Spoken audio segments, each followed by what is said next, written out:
Kick-Off, c'est ton émission dédiée aux acteurs du milieu du football, transferts, business, anecdotes croustillantes. Il en sera question dans cette émission qui tend à comprendre comment fonctionne le marché du foot. Cette semaine, on est avec Sébastien Ledur, qui n'est autre que l'avocat de Romelu Lukaku, d'Arthur Vermeeren, de Zeno de Bas, de toute une série de stars du football belge, mais aussi des Pays-Bas. On va apprendre énormément de choses en sa compagnie, mais juste avant, comme d'habitude, le petit like, les amis, c'est extrêmement important. Si vous êtes en podcast, 5 étoiles et le petit commentaire, ça fait toujours plaisir. Et puis évidemment, c'est votre petit pourboire, on va dire. N'hésitez pas à vous abonner, ça fait toujours plaisir. On remercie, comme d'habitude, Unibet Experts pour le soutien. Et tout de suite, on est parti pour le meeting.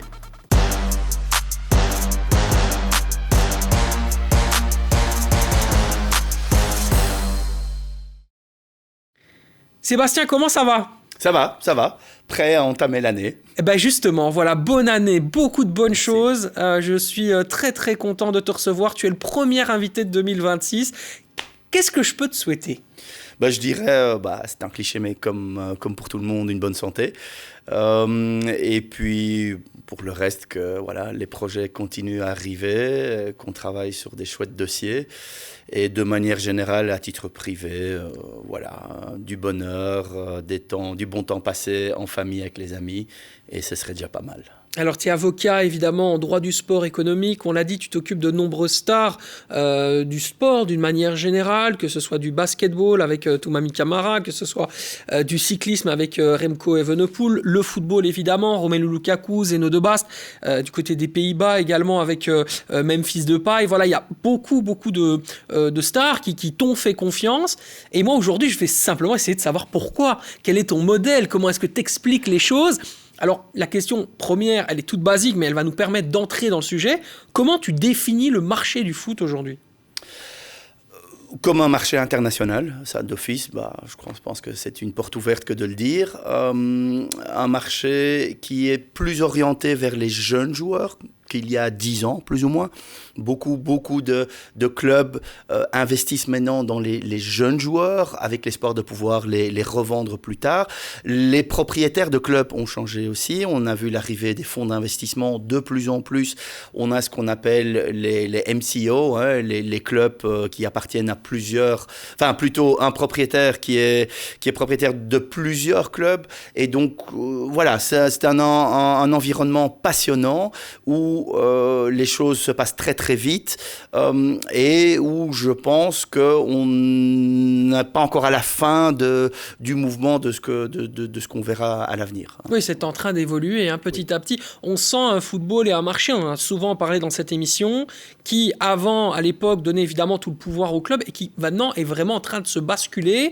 Et toi, quelque part, tu es un peu témoin de ça. C'est-à-dire qu'en accompagnant des top stars du football, tu comprends aujourd'hui que le pouvoir, il est aux joueurs. Oui, alors c'est vrai que ça a basculé. Il y a 30-40 ans, le pouvoir était auprès des clubs. Puis est arrivé, je dis toujours, l'arrêt Bosman. Le nombre de transferts a augmenté, les transferts internationaux. Les agents ont pris beaucoup d'importance. Et puis aujourd'hui, on est un peu à l'ère de... l'athlète entrepreneur, l'athlète vedette, ça vaut évidemment pour le haut du panier, pour les meilleurs joueurs, mais il y a une starification du sport en général qui est en cours. Les gens s'intéressent aux stars d'un sport, aux événements phares d'un sport, et c'est là que quand je faisais allusion qu'on est en cours de processus, c'est précisément par rapport à ça, je pense qu'on verra encore aller les choses plus loin. On le voit avec la FIFA, le championnat du monde des clubs. De manière générale, on va vers l'événementiel, le sport en tant qu'un événement phare planétaire. Et donc, le risque évidemment pour le sport, c'est qu'on ait un sport à deux vitesses, c'est qu'on ait un sport et des compétitions mondiales où il y a quelques élus qui parviennent à briller, à gagner beaucoup d'argent, et puis le reste de la pyramide pour lequel c'est peut-être pas nécessairement toujours aussi facile. Alors, ce qui est intéressant, c'est qu'effectivement, tu es avocat, mais tu es un avocat qui apporte une réelle plus-value par rapport justement à ce fameux phénomène de starification où en fait, quand on vient tout simplement, on t'appelle ou on vient vers toi, c'est parce qu'on a en fait des besoins qui sont des besoins tout particuliers. Aujourd'hui, quand on a un Memphis Depay, Frankie de Jong, Stéphane De Vrij, Romelu Lukaku, Nicolas Raskin, Arthur Vermeeren, je ne vais pas tous les citer, mais c'est énorme. Il y a eu à un moment donné Noah Lang aussi. Toujours Noah Lang. C'est en plus de ça, et ça c'est là où en fait je trouve que c'est vraiment quasiment de l'orfèvrerie.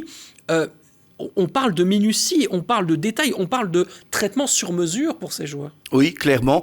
Et je pense que ce que nous faisons depuis une dizaine d'années, ça fait 25 ans que je suis avocat, mais ce rôle de conseiller personnel attitré, je dirais, de joueurs phares, ça date plus ou moins on va dire de la dernière décennie, c'est de leur faire prendre conscience qu'ils sont des actifs. Ils sont des mini-entreprises, ils ou elles, parce que nous avons également des athlètes féminins comme clients, et c'est de les conscientiser par rapport au fait qu'une carrière est courte, qu'ils doivent maîtriser tous les tenants aboutissants de leur contrat, de leur deal, de leur vie professionnelle et financière de manière générale, pour qu'ils prennent les bonnes décisions et qu'ils aient, au terme de leur carrière, la possibilité, je dirais, d'en profiter pour les 50 années à venir. Je dis toujours en 30 secondes, notre métier de conseiller attitré pour les joueurs de haut niveau, c'est quoi ? Idéalement, c'est de les accompagner de 15 à 35 ans pour les aider à gagner un maximum et avoir un minimum de problèmes. Voilà. Et comment tu les aides à avoir un minimum de problèmes, du coup ? C'est quoi ta plus-value ? C'est évidemment de travailler énormément en amont, c'est d'oser poser des questions, c'est de challenger, je dirais, le statu quo. C'est quand quelqu'un, et c'est typique au sport et encore plus au football, quand on nous dit « oui, mais on a toujours fait comme ça », on ne se contente pas de cette réponse-là et on va demander « mais pourquoi ?» Mais en fait, ça n'a pas de sens. Il faudrait mieux faire ceci ou cela. À un moment donné, on commence à être, et ça évidemment on peut le faire pour les bons joueurs, mais on commence à être dans une situation où vous avez la capacité d'imposer ce que vous pensez doit être fait. C'est d'imposer vos conditions quelque part un peu. Et ça vaut peut-être que pour 10-15% des joueurs, mais c'est une question d'état d'esprit. Trop de joueurs et de familles ont été, je dirais, élevés dans un système où on leur dit, voilà, prends, tu n'as qu'à signer et ne pose surtout pas de questions. Notre rôle, c'est, si eux-mêmes ne se sentent pas à l'aise de le faire, c'est de le faire à leur place. C'est de poser des questions, c'est de venir avec des alternatives, toujours dans le but que ils aient un meilleur contrat, qu'ils soient mieux protégés, qu'on pense aux sorties de contrats anticipées, etc., etc. C'est de travailler beaucoup, beaucoup en anticipation. Mais tu sors du carcan originel, c'est-à-dire que moi, on m'a toujours dit, un avocat dans le foot, il attend tout simplement que les dirigeants, à un moment donné, l'appellent ou alors que les clubs l'appellent, et après, par la suite, il fait les choses. Toi, tu es à l'initiative parfois. Toi, tu proposes, tu vas quelque part, tu es proactif dans le marché. Alors, évidemment qu'on a un rôle proactif, mais je dirais de manière générale, un bon avocat, l'image que les gens ont de l'avocat est souvent encore... c'est une image traditionnelle. C'est la personne qu'on va voir quand on a un souci, quand on a un problème et on est cité devant un tribunal. Voilà, et on voit les séries américaines à la télé et on pense que c'est ça un avocat. Oui, c'est en partie ça un avocat. Mais que ce soit dans le sport ou en dehors, le rôle des avocats a énormément changé. Et aujourd'hui, je dirais que la majorité des activités ou du temps consacré par un avocat, c'est du conseil. C'est de dire, voilà, on a une expérience qui est tellement grande qu'on va vous dire, faites ça, ne faites pas ça. À la fin, c'est vous qui décidez. Nous, on vous montre les différentes pistes. Et ce boulot-là, c'était quelque chose de neuf. On n'avait pas l'habitude de ça. C'était plutôt, moi, j'ai un agent ou j'ai un club qui me dit, voilà, ça c'est le deal, c'est le contrat, je pose pas trop de questions, je suis content d'avoir un contrat et on verra bien, espérons que, Inch'Allah, tout se passe bien et je signerai mon nouveau contrat dans un autre club, éventuellement ou pas.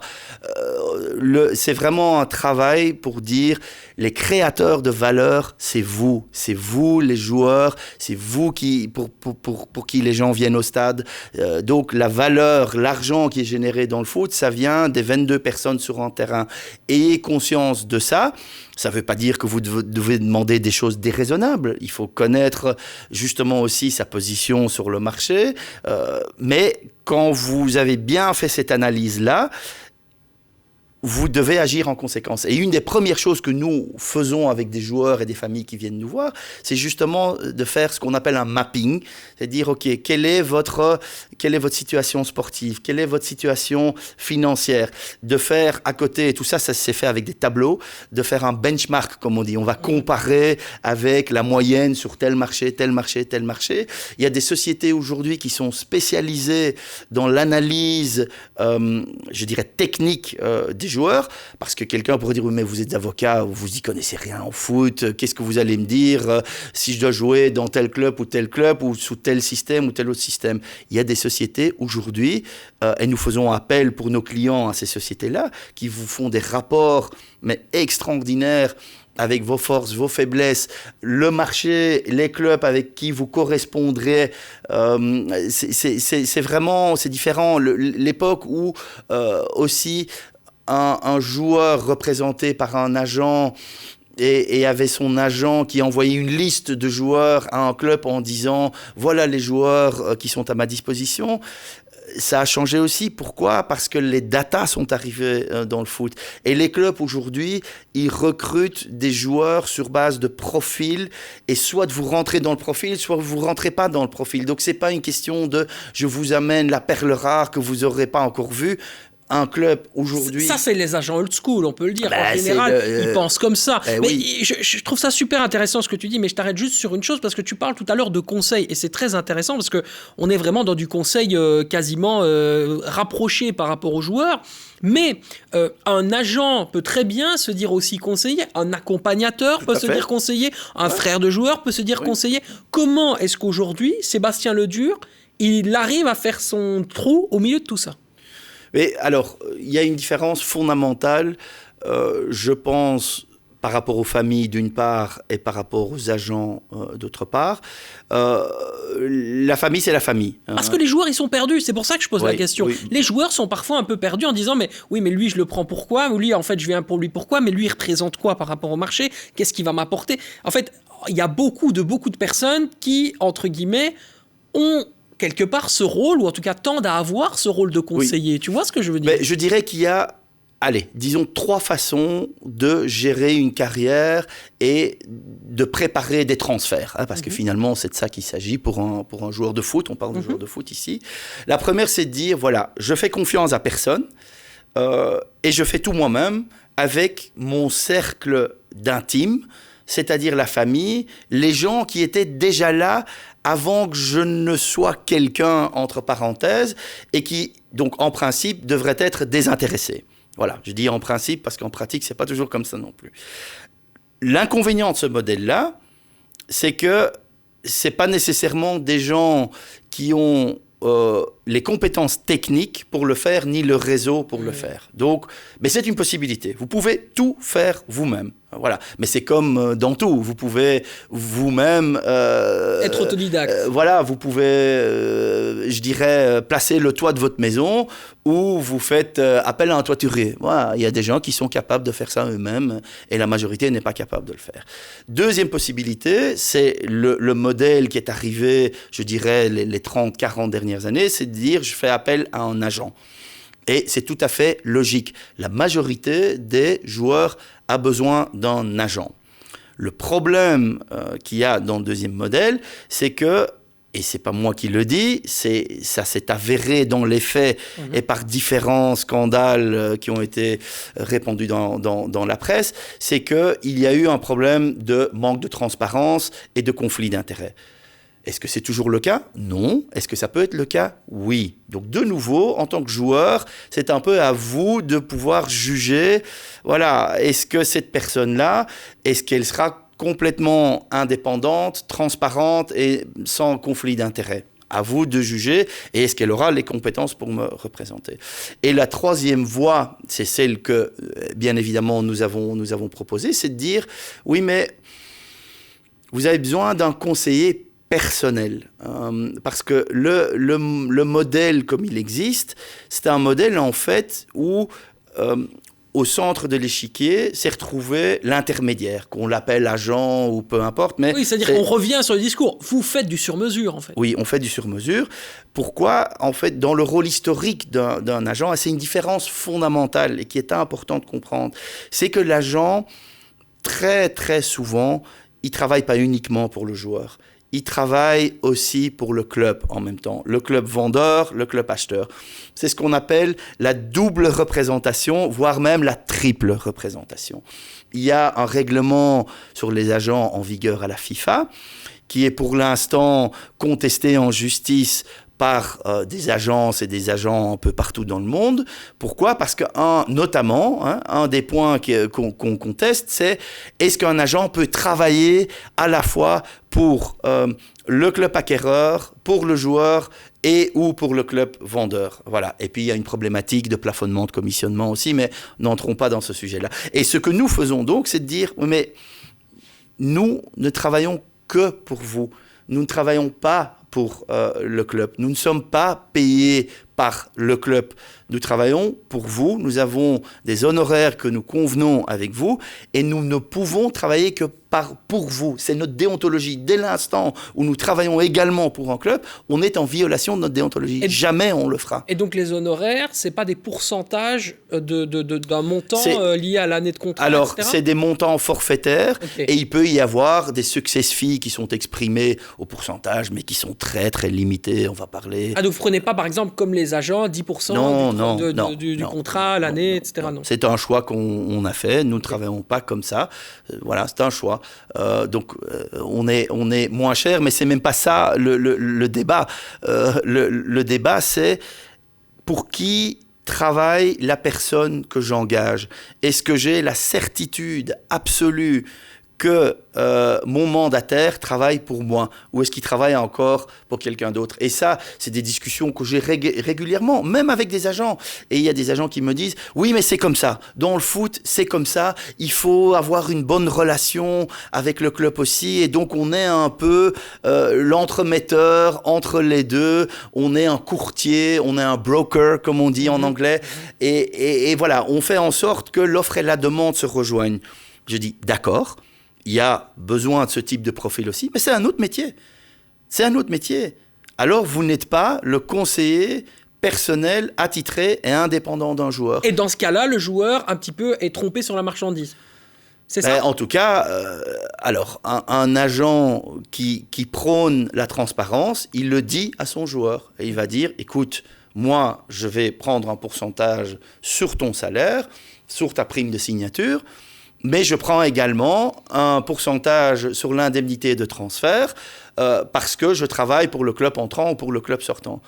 Au moins, il faut le dire. Et ce que nous avons remarqué, malheureusement, c'est que ça ne se faisait pas souvent, cette transparence-là. Okay, d'accord. C'est que trop souvent, les joueurs n'étaient pas informés. Donc, je ne dis pas l'un vaut mieux que l'autre, c'est un choix qu'il faut faire, mais il existe plusieurs façons de gérer sa carrière, qui parfois peuvent être combinées aussi, c'est possible, que vous ayez et votre conseiller personnel, à savoir votre avocat, c'est que vous ayez un agent. C'est-à-dire que toi, tu es avocat de certains joueurs qui ont également fait des dossiers avec des agents. Tout à fait. On a des joueurs qui ont des agents, on a des clients, qui ont des agents, et on a des clients qui n'ont plus d'agents parce qu'à un moment donné, ils estiment la plus-value pour moi n'est pas assez grande. Et je préfère avoir un bon avocat, un bon fiscaliste. C'est le choix du joueur, mais il doit être informé. Et ça, c'est quelque chose qu'il faut vraiment expliquer aux joueurs. Comment est-ce que ça fonctionne? Comment est-ce qu'on a accès à un marché? Comment est-ce qu'un transfert fonctionne? Qui s'intéresse à moi? Comment? De quelle manière? Qu'est-ce qui est important? C'est des choses qu'il faut expliquer aux joueurs et aux familles. Et toi, humainement, fondamentalement, est-ce qu'il lui en a parlé ou pas? Est-ce qu'il l'a informé ou pas? On va mettre ce sujet-là de côté. Mais quand un agent vient à toucher des commissions par le biais du club et du joueur, est-ce que tu estimes que c'est du vol? Est-ce que tu t'estimes qu'on vole un joueur dans ce cadre-là? Si c'est annoncé au joueur, c'est pas un vol. Okay. Là, c'est une transaction commerciale entre deux parties consentantes. Tout le monde est bien au courant. Il n'y a pas question de vol. Voilà, non, parce que je dis ça pourquoi? Je dis ça parce que, évidemment, on a une énorme polémique en Belgique liée évidemment à Kevin De Bruyne et du transfert et des montants qui avaient été cachés par l'ancien agent de Kevin De Bruyne à Kevin De Bruyne, ce qui avait évidemment causé énormément de problèmes avec la pression du père de Kevin De Bruyne, etc. Enfin, on se souvient de cette polémique qui était très forte. Et donc, c'est important pour moi d'avoir ton avis par rapport à ce cas. Parce qu'on a des cas de figure où là, en l'occurrence, il n'était pas informé, le joueur. Oui, alors qu'il était informé ou non, je ne me prononcerai pas sur ce cas-là. De manière générale, il y a plein d'exemples comme ça. Plein d'exemples. Et on sort d'une époque où les choses étaient faites à l'insu du joueur. Depuis, je parle alors de la Belgique, depuis le Footgate, voilà, il y a quand même une prise de conscience auprès des joueurs qu'ils doivent s'intéresser à ce genre de choses, que leur famille s'intéresse aussi à ce genre de choses et qu'ils soient au courant. C'est la base de tout, c'est l'information, c'est la transparence. Et ça paraît normal, ça paraît, je dirais, acquis. La réalité, c'est que c'est pas le cas. C'est toujours pas nécessairement le cas. Est-ce que ça veut dire que c'est jamais le cas? Non, c'est pas ce que je dis. Mais il faut commencer par ça. En tant que joueur, vous êtes le créateur de valeur et vous devez avoir le droit de poser certaines questions. Rien que le fait de poser des questions, c'est normal. Toi, tu peux me raconter un cas que tu as vécu similaire par rapport à cette problématique? Sans vouloir te mettre en difficulté lié au nom, mais je trouve que l'histoire, pour exemplarifier quelque part un peu ce sujet-là, je trouve que ce serait intéressant. Oui, alors le cas dont je peux parler ouvertement, parce qu'il a été repris dans les médias et il a été débattu devant les tribunaux, c'est le dossier de Stéphane De Vrij. Stéphane De Vrij, oui. Avec son ancienne agence aux Pays-Bas, avec qui en fait il n'avait jamais signé de contrat. On lui avait dit c'est pas nécessaire de signer un contrat, on se fait confiance, etc.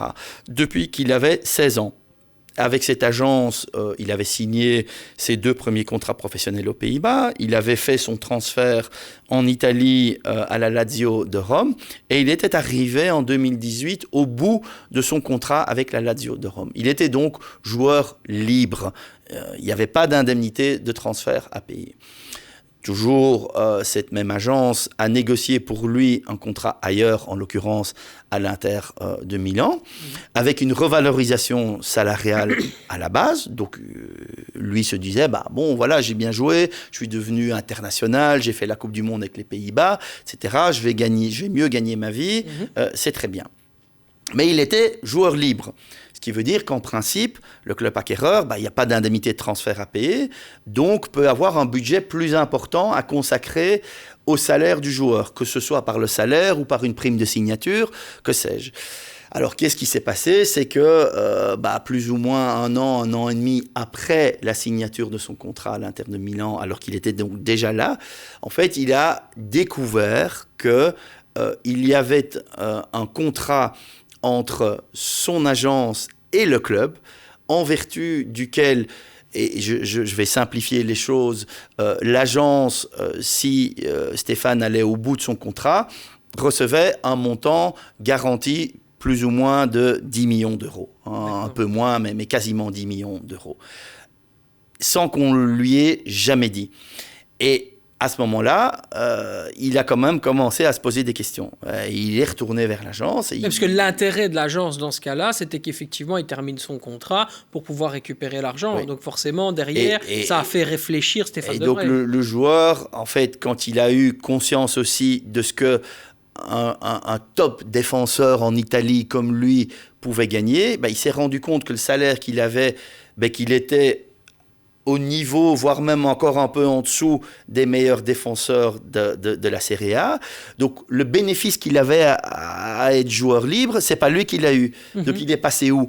Et donc, forcément, en l'occurrence, l'argent a été payé en commission à son agence, à son insu. Et quand il a confronté l'agence, plutôt que de l'avouer, de dire bah oui c'est vrai parce que bon etc etc. Oui, expliquer, ouais. Voilà, ils l'ont pas fait et Stéphane De Vrij en a fait une affaire de principe. Et il a porté ça devant les tribunaux et en fin de compte, devant la cour d'appel, son agence a été condamnée à rembourser 5 millions d'euros à Stéphane De Vrij. Ce qui veut dire que l'agence a quand même encore été autorisée par le tribunal à garder, entre guillemets, 5 millions d'euros, hein, plus ou moins la moitié. Ce que le tribunal estimait alors être une commission normale par rapport à la situation du joueur. Ça, c'est vraiment, je dirais, un cas. C'est pas le cas le plus extrême que j'ai vu, mais c'est un cas qui a fait débat, qui a fait la une des journaux, qui a fait grincer des dents et qui a contribué aussi à ce que des joueurs commencent à s'interroger par rapport à leur propre situation. Mais en fait, pour moi, comment ça s'est passé? Et dans le cas de Stéphane De Vrij, c'est allé aussi loin que quand ça a été amené devant les tribunaux, son agence a dit « Ah mais non, en fait, on n'était pas l'agent de Stéphane De Vrij, on était l'agent du club. Donc on n'a pas travaillé pour lui, donc on a été rémunéré par le club. » Oui, mais ça, vous l'avez dit aux joueurs. Oui, mais il le savait. Mais le joueur dit non, je ne savais pas. Donc en fait, quand on parle de double représentation, c'est un bon exemple. C'est-à-dire qu'on a fait croire à quelqu'un, et ça a été très loin, il y a des relations très profondes qui se nouent à un moment donné entre un représentant de joueur et un joueur. C'est-à-dire qu'humainement, ils sont fort proches, ils se voient régulièrement, ils se connaissent en famille, etc. Mais le minimum, c'est quand même que vous disiez alors pour qui vous travaillez. Et pour lui, voir qu'autant d'années après, son agent en qui il a toujours eu confiance lui dise « Non, mais finalement, non, j'étais pas ton agent, j'étais l'agent du club. » Ça a vraiment été plus qu'une douche froide, ça a été une déception énorme pour lui. Et donc ça, c'est une des principales raisons, quelque part, parce que là, on parle évidemment de Stéphane De Vrij, qui a pu motiver Stéphane De Vrij à venir chercher chez Cresta, ta société, un autre type de représentation. Parce que moi, ma question qui suivait forcément, c'est quel est le motif d'un joueur professionnel dans cette volonté de quitter son agent pour aller chercher un avocat spécialiste en droit du sport comme toi? C'est qu'il voulait avoir la certitude absolue qu'il est quelqu'un qui travaille pour lui et que pour lui. Ça, c'est vraiment fondamental. Et en fait, il s'est rendu compte que l'agent en tant que tel, parce que justement, il peut travailler pour deux parties à la fois, voire parfois même trois, club acquéreur, club vendeur et joueur, il s'est rendu compte, mais qui défend mes intérêts? J'ai justement pris un agent parce que je ne voulais pas m'en occuper, parce que je comptais sur le fait que lui allait représenter mes intérêts, et je découvre des années après qu'en fait, il n'a pas défendu nécessairement mes intérêts, il a défendu ses intérêts, voire les intérêts du club, mais pas uniquement mes intérêts. Et donc, il s'est dit, oui, mais finalement, qui travaille alors pour moi? Et ça explique que depuis quelques années, on a des joueurs, et surtout des joueurs du top niveau, qui disent, mais moi, j'ai besoin de mon conseiller attitré. En France, on le voit avec Kylian Mbappé, on le voit avec Antoine Griezmann, aux États-Unis, en Angleterre, Mason Mount, Harry Kane, en Belgique, Romelu Lukaku. Il y en a d'autres. C'est de plus en plus. Voilà, et puis ça a un peu un effet de boule de neige, de joueurs qui disent: je verrai bien si j'ai besoin d'un agent, oui ou non. Si j'estime que j'ai besoin d'un agent de manière permanente, je ferai en sorte que, entre guillemets, tout est bien assuré, verrouillé, contrôlé. Et peut-être que je lui dirai qu'il sera obligé de travailler avec les personnes de confiance que moi, je lui impose. Toi, tu es vu comme, quelque part, moi j'en ai déjà parlé avec des acteurs du milieu, etc., une forme de menace pour les agents dits classiques. Alors que fondamentalement, mais c'est la réalité, il y a possibilité d'avoir une vraie collaboration, un vrai featuring entre un agent et toi, on l'a dit, notamment dans le cadre de Federico Pastorello, avec qui tu collabores et tu as déjà collaboré, notamment sur le transfert de Romelu Lukaku à Naples. Je peux le dire parce que c'est totalement public, les gens le savent.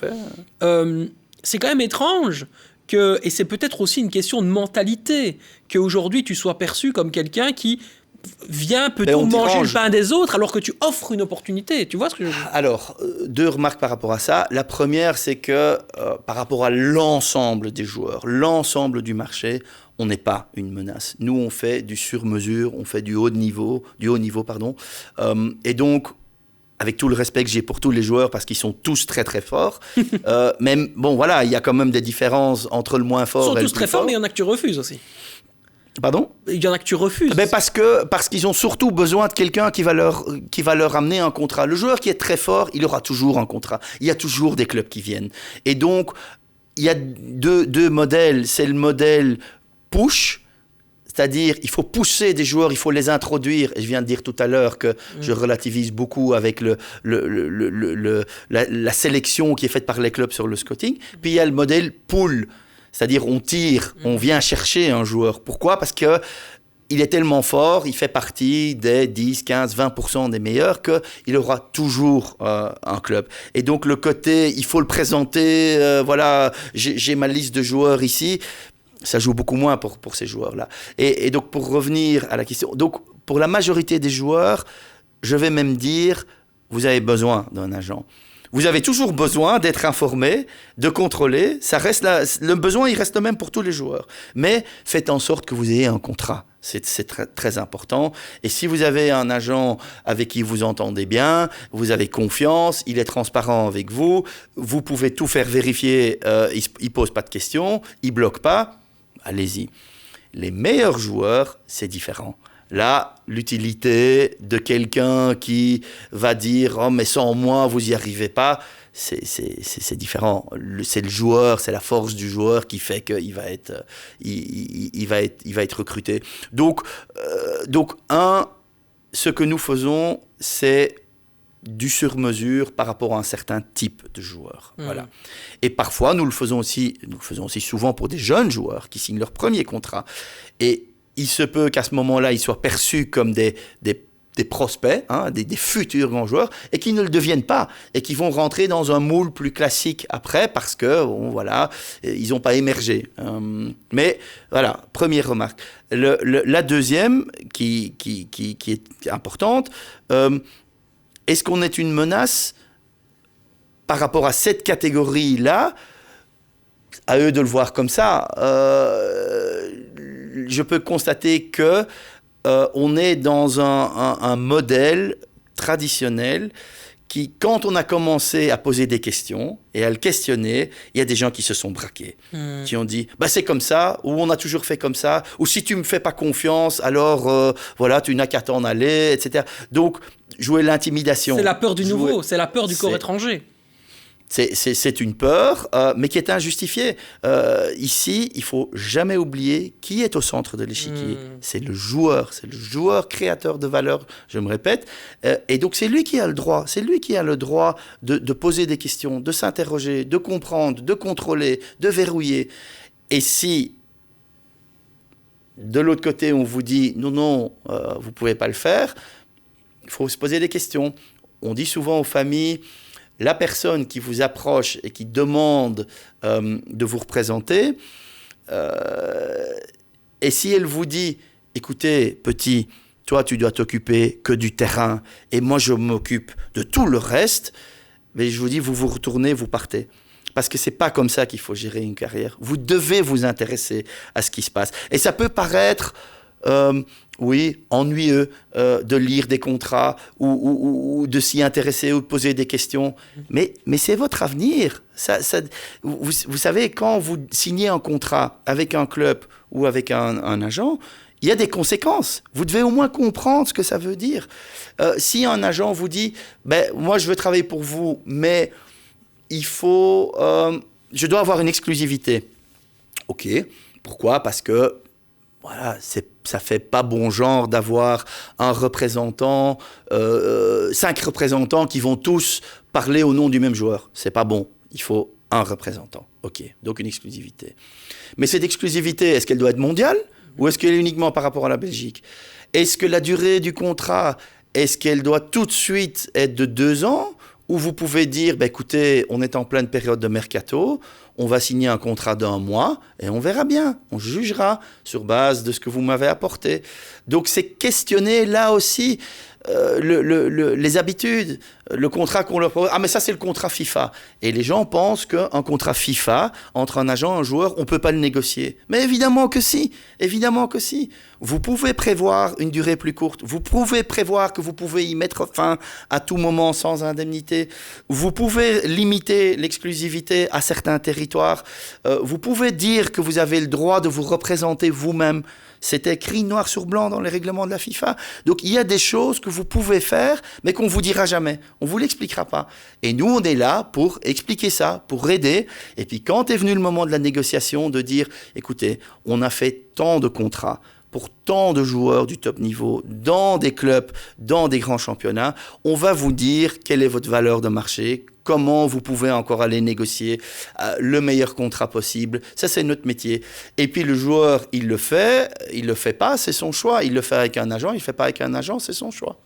Seb, tu vas garder cette superbe énergie. On se retrouve dans quelques instants. Pour ceux qui nous suivent sur LN24, ce sera juste après ceci.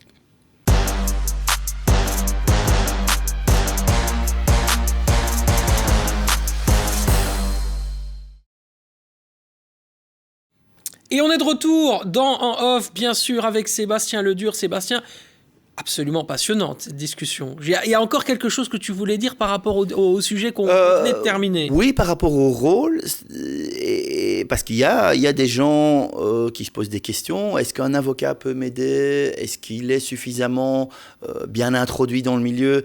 Bon, j'ai pas besoin de nous vanter. Je pense que nos clients peuvent parler de nos prestations et les deals qu'ils signent en sont la preuve. Mais important, je pense, c'est de dire, nous, on est un conseiller par rapport à vos intérêts économiques. Vous ne nous trouverez pas le long de la ligne de touche. On ne sera pas là un samedi matin à 9h en match de jeunes à distribuer des cartes de visite et proposer des cafés aux parents. Non, c'est plutôt la démarche inverse. C'est les gens qui viennent nous voir parce qu'ils ont entendu parler de nous, ils ont entendu parler d'une façon de faire qui est différente et ils sont curieux. Et ils viennent nous voir au bureau et on discute 1 heure, on discute 2 heures. Et les gens partent, ils sont libres de faire ce qu'ils veulent. Deuxième caractéristique encore aussi, c'est que les gens, chez nous, ne signent pas de contrat exclusif sur 2 ans. Les gens signent une lettre d'engagement, comme avec n'importe quel avocat, mais comme si c'était un médecin, un dentiste ou un notaire, c'est-à-dire à un moment donné, vous n'êtes plus satisfait, vous avez des doutes, mais vous allez voir, vous prenez un autre médecin, vous prenez un autre dentiste, un autre notaire, c'est exactement la même chose chez nous, et donc il nous appartient à nous de travailler d'une certaine manière pour que les gens n'aient pas envie de nous quitter. C'est pas une question d'être pieds et poings liés, de signer un contrat, et maintenant si vous rompez le contrat, vous devez me payer. Non, c'est pas comme ça. Vous avez aussi un modèle qui, moi, m'intéresse beaucoup parce que vous avez été, on peut dire, précurseur, on en a parlé tout à l'heure en coulisses, dans notamment le phénomène de représentation publique par rapport aux joueurs que vous représentez. C'est-à-dire que si on va, par exemple, sur le site de référence lié au transfert, Transfermarkt, on sait que c'est souvent Sébastien Ledure derrière le nom Team. Par exemple, Noah Lang, c'était Team Lang. Vermeeren, le joueur de l'Olympique de Marseille, Arthur Vermeeren, c'était Team Vermeeren, etc. Donc vous avez quand même aussi lancé des choses pour pouvoir être quelque part reconnaissable aux yeux du marché directement. Quoi. Donc, on sait sur qui tomber quand on voit Team quelque chose. Oui, donc, et ça c'est la différence par rapport à une agence aussi. Je vous disais, le joueur c'était une mini-entreprise et donc sur Transfermarkt, chaque client a un profil propre. C'est comme s'il était sa propre agence, en fait. Et donc, c'est une adresse email générique par laquelle toutes les demandes qui arrivent par là, que ce soit de clubs ou de personnes extérieures ou d'autres agents même. Oui, concernant Nicolas Raskin, il faisait notamment état, j'en ai parlé avec lui, de rumeurs l'envoyant finalement aux Rangers. Et puis il a été aux Rangers et il m'a dit j'ai reçu dans ma boîte mail effectivement des rumeurs comme quoi j'allais aller aux Rangers, etc. Et puis après, bon. Oui, alors voilà, il y a des clubs qui décrochent leur téléphone, il y a des recruteurs de clubs qui envoient des mails. Le but de ça, c'est de nouveau la transparence totale. Il y a une adresse mail, le mail entre et il est automatiquement dispatché à toutes les personnes désignées par le joueur. Si le joueur dit « moi je suis le seul qui peut recevoir ces mails », ça n'arrivera que chez lui. S'il dit « j'aimerais bien que ma femme, mon père, ma sœur, ma mère soient également en copie de ces mails », ils les reçoivent aussi. Donc les intérêts qui arrivent, ils sont au courant à la minute. Puis après, il y a le contact. Est-ce que le joueur veut être en contact directement? Est-ce qu'il veut que ce soit son père ou son frère? Est-ce qu'il veut que ce soit nous? Ça, c'est son choix. Et donc, souvent, le joueur dit « oui, mais les négociations, moi, je ne suis pas à l'aise, je préfère que ce soit vous ».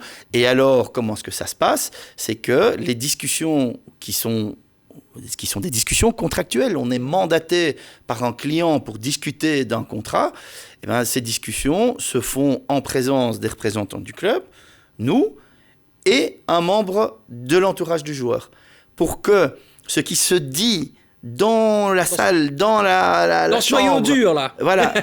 Ce qui se dit, que le joueur sache, qu'il l'entende, et même pas par nous alors, mais par des gens qui lui sont proches, des gens qui étaient déjà là avant qu'il ne soit quelqu'un. Donc c'est de nouveau, c'est pas difficile, c'est un mode de fonctionnement très transparent. Je voulais m'arrêter sur ta relation parce qu'elle est très importante et Romelu Lukaku en a été notamment lui-même le témoin avec forcément notre attaquant chez les Diables Rouges, Romelu Lukaku, qui bien souvent n'a jamais eu de peine à te mettre en avant, à parler de toi, à te poster notamment sur Instagram, etc. Vous avez vécu énormément de choses ensemble, vous avez une relation qui est vraiment très particulière. Elle démarre d'où? C'est quoi la genèse de cette espèce de lien d'amitié aujourd'hui? Parce que c'est plus que du travail avec Romelu aujourd'hui. C'est une confiance absolue et la certitude qu'il a, en tout cas c'est sa perception, elle est réelle, mais il a la certitude qu'il ne sera pas trompé, que tout ce que nous lui disons correspond effectivement à la réalité. Et pourquoi est-ce qu'il a ce sentiment-là? Je ne le sais pas, mais en tout cas, apparemment, il ne l'a pas eu avant, de la même manière. Et donc, il a vécu des choses dans le passé, depuis le début de sa carrière professionnelle, où il n'a pas eu ce même degré de confiance ou ce même degré de transparence. Et donc, c'est ce qui l'a amené, lui, à dire « ouais, mais... moi, je vais faire les choses différemment. » Et c'est lui qui décide. C'est pas moi qui décide. C'est lui qui décide. C'est lui qui fait appel aux personnes. Et parfois, il fait appel à un agent. Parfois, il ne le fait pas. C'est son choix. Il fait toujours appel à nous. Il veut qu'on soit là parce qu'on est ses conseillers attitrés. Mais voilà, j'ai pas la prétention de dire que voilà, on est là pour l'éternité. Je suis un prestataire de service pour Romelu Lukaku. Le jour où il estimera que nos services ne lui plaisent plus, ne lui satisfont plus, libre à lui alors de prendre quelqu'un d'autre, de prendre un autre avocat. Il fait ce qu'il veut. Ça démarre comment, ton histoire avec Romelu? De manière, je dirais, presque anecdotique. Et voilà, je peux en parler aujourd'hui parce que lui en a parlé, j'en ai parlé. C'est une autorité publique. C'est venu par sa maman qui à un moment donné aussi a dit voilà, je veux avoir le contrôle pour mes fils de leur carrière et qui est venu nous voir. Et ça a commencé par des petites choses. Ça n'a pas tout de suite commencé en disant voilà le Manchester United, le contrat, je veux que vous le négociez. Non, ça a commencé par des choses plus anecdotiques à côté. Des problématiques d'assurance ou de voiture ou d'immeuble. Et puis petit à petit, c'est venu comme ça. Et puis c'est même à un moment donné, nous voyons à l'œuvre, Romelu qui a dit mais finalement, je vous vois à l'œuvre dans des négos et tout ça, mais pourquoi est-ce que vous ne le ferez pas? Moi, je sais ce que vous faites, je vous paye et vous allez négocier le meilleur deal possible pour moi. J'ai confiance, faites-le. Et c'est lui aujourd'hui aussi qui, par rapport au milieu, va essayer d'inculquer aux jeunes joueurs cette notion de contrôle. Voilà, faites en sorte que vous soyez au contrôle de votre carrière. Il est très vocal par rapport à ça. C'est intéressant que tu le dises parce qu'effectivement, moi, bien souvent, j'ai été, non pas le témoin, mais j'ai été informé de conversations groupées sur WhatsApp où Romelu rajoutait un joueur en lui disant tiens, il faudrait peut-être que tu travailles sur ça. Ou, voilà, avec un ami qu'on a en commun, Rojdi Benraïb, on l'appelait souvent le Mendes congolais. Parce qu'il a un peu ce truc aussi de conseiller. Oui. D'ailleurs, pour son avenir, je ne serais pas du tout étonné s'il se mettait à faire agent ou faire peut-être à travailler avec toi, etc. Parce qu'il a ce truc aussi dans les veines. Est-ce que, quelque part, dans les décisions, dans les négociations, on est vraiment sur une espèce de 50-50, team building, vous discutez ensemble Encore une fois, nous, c'est notre client. On agit sur instruction de nos clients. Et lui, comme il comprend tellement bien ce monde, il comprend tellement bien comment les deals se font, il ne faut pas lui expliquer tout de A à Z. Il a compris avant les autres. Et donc, on va échanger. Il est très lucide par rapport à ça. Est-ce que ça le passionne, ce truc-là ? Ah oui, tout à fait. Tout comme aujourd'hui, il est passionné aussi par tout ce qui touche au business. L'athlète entrepreneur, de dire « Ok, je gagne de l'argent, mais cet argent... qu'est-ce que je vais en faire ? Il doit me permettre de vivre 50 ans après la fin de ma carrière encore. Qu'est-ce que je vais faire ? Et c'est logique. Un jeune de 20 ans ne pense pas à ça, mais un joueur de 30 ans, il va y penser. Il est très actif par rapport à ça aussi. Il s'intéresse. Il veut parler à des gens qui ont réussi dans le business. Et on va l'aider à l'introduire auprès de certaines personnes. Et donc, il est preneur de conseils. Je dirais, c'est un peu l'école de la vie. Et en même temps, il le fait, et ça c'est ce qui est beau, pas uniquement pour lui, mais il le partage, il est à la disposition des joueurs. Les joueurs qui vont vers lui, qui demandent conseil, il va les conseiller, il va leur dire ce qu'ils pensent. Ça, c'est d'une richesse extraordinaire. C'est ce qu'on appelle le mentorship, hein, avoir un mentor dans sa vie. Ben, lui, il est clairement pour des joueurs. Hein. C'est quoi le transfert le plus fou que tu as vécu avec lui, le moment le plus incroyable que vous avez eu à vivre ensemble en termes de tension, en termes de finish, dans tout ce que vous avez vécu, vous avez certainement brassé toute une série d'histoires. Laquelle est celle qui te retient le plus Oui, c'est pas difficile. C'est quand il est retourné à l'Inter en 2022, alors que... Chiffre public de nouveau, l'Inter l'avait vendu pour 113 millions à Chelsea. Qu'un an après, il a dit, voilà, ça n'a pas marché, je veux retourner à l'Inter. Et que l'Inter, grand sourire aux lèvres, disait, on n'a pas l'argent, on ne sait pas le faire. Donc comment convaincre un club de renvoyer... un joueur, un club à qui, pendant les 5 années à venir, ils doivent payer les traites annuelles d'un transfert. Ça, assurément, ça a été le moment le plus passionnant, le plus difficile aussi. Puis, je dirais, 2023, après la finale de Ligue des Champions perdue, ça a été un moment très, très intense, où il faut savoir gérer les propriétaires aussi des clubs. Où il y avait eu des changements, notamment aussi à Chelsea. Ça a été passionnant, mais ça a été rassurant aussi de pouvoir le faire avec un client comme Romelu Lukaku, parce que il a une telle force de caractère et une telle détermination qu'il ne se laisse pas impressionner par les circonstances. Et je pense que ce n'est pas trahir la vérité que de dire que beaucoup de joueurs craqueraient, que le jeu, on le joue comme ça à un moment donné, et il est joué par presse interposée. On utilise la presse alors pour faire passer des messages, pour mettre la pression sur le joueur, sur son entourage. Et là, il faut avoir vraiment, je dirais, un sang-froid hors du commun. Et une détermination hors du commun également. Et lui, donc il a su, dans ces moments très difficiles où on lui dit « Mais écoute, tu ne joueras plus jamais, tu mettras plus les pieds sur le terrain de Chelsea, même si on doit te payer jusqu'à la fin de ce contrat. On t'enverra, ce qu'on lui a dit. Ouais. On t'enverra dans le noyau B et tu feras des tours de terrain pendant des semaines et des semaines et des semaines. Ce sera ça ton avenir, mais il est hors de question.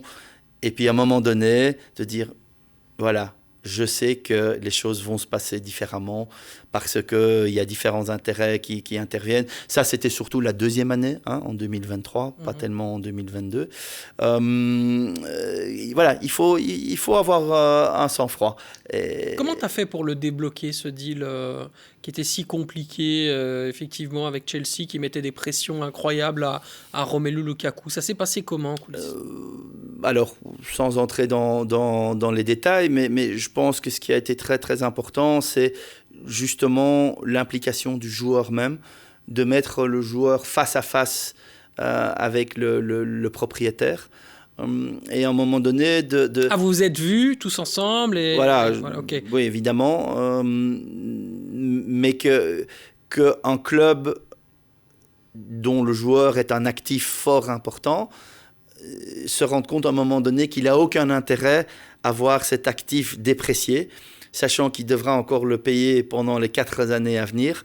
Ça ne sert à rien. Et c'est de dire comment est-ce qu'on trouve quand même une solution où voilà, le club peut s'y retrouver, peut-être pas totalement, mais avoir une situation de blocage où le joueur ne joue plus. Le club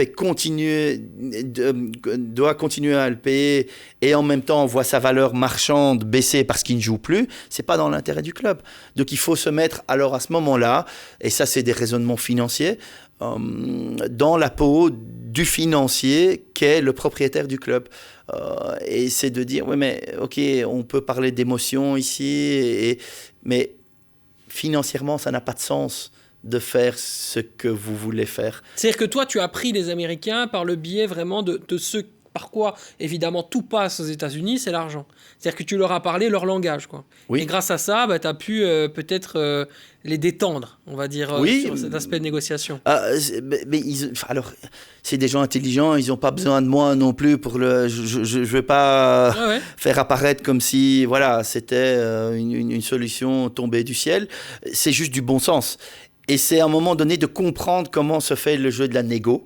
Et ça, c'est quand on a fait beaucoup de négociations au plus haut niveau avec les plus grands clubs, on sait comment se passent des négociations. Et on sait que, voilà, il y a une partie de pression, intimidation, menace. On sait que ça fait partie du jeu. Il ne faut pas se laisser impressionner, il faut garder son calme. Il faut parfois accepter qu'on soit engueulé. Et pas le prendre sur soi, pas dire je vais réagir parce que mon orgueil me dit que je dois réagir, je n'accepte pas ça. Don't take it too personally. Non, mais je pense que voilà, je prétends pas être un gourou de la négociation, mais les gens qui s'y intéressent, on va toujours vous dire quand vous entrez dans une négociation, vous devez avoir établi à l'avance quel va être votre point final, votre point de chute, et quelles vont être, je dirais, vos alternatives, vos plans A, B, C, D. Et donc, on va passer par tous les stades, on va passer par toutes les couleurs, et c'est pas grave, il faut pas paniquer. Et ça, il faut l'expliquer à un joueur, que c'est normal que dans son rôle, il dise ça maintenant. Oui, mais comment est-ce qu'il ose dire ça ? C'est normal, c'est un jeu. La négociation, c'est de la tactique, c'est un jeu. Et plus on en fait, plus on est aguerri, je pense. Et donc ce transfert de Chelsea à l'Inter, ou tu parlais de celui de Chelsea à la Roma, c'est vrai que alors le deuxième était plus tendu encore. Ouais. Le premier a été plus, je dirais, du bon sens. Lequel était le plus compliqué ?